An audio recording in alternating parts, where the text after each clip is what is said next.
Hey everyone, welcome back to trading breakdown video. So this is a 6th November and I took a trade on GBPUSD in London kill zone, right?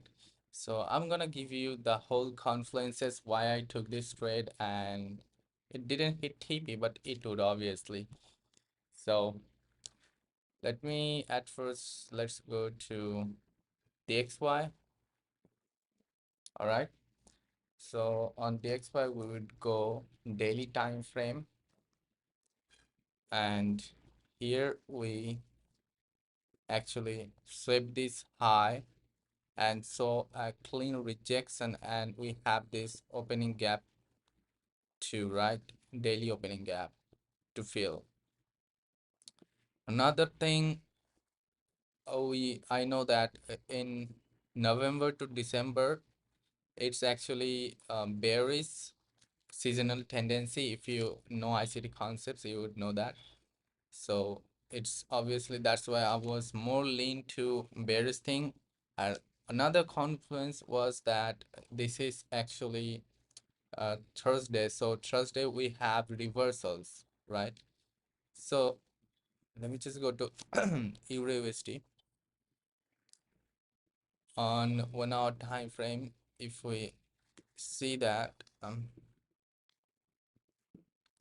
so for the whole week from Sunday to till yesterday, which was Wednesday, we rallied in the sell side.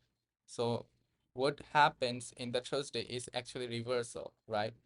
So remembering those correct characteristics, I actually lean to buy side on GBPUSD because seasonal tendency is bearish in DXY, right?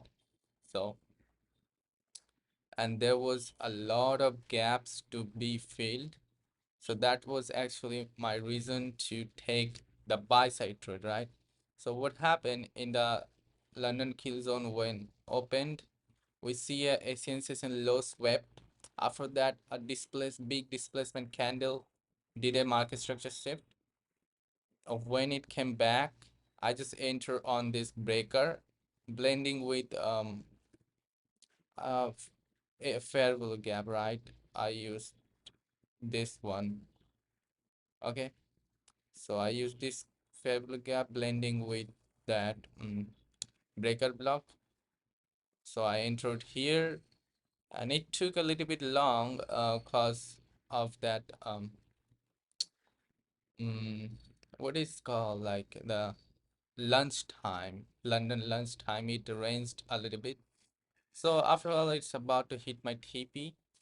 So that was the trade is. I hope you guys are doing well. This is actually my first trade of this month, and I hope you guys like my live stream. I will be live in a few minutes too. So that was a trade. Hope a good trading. Good luck.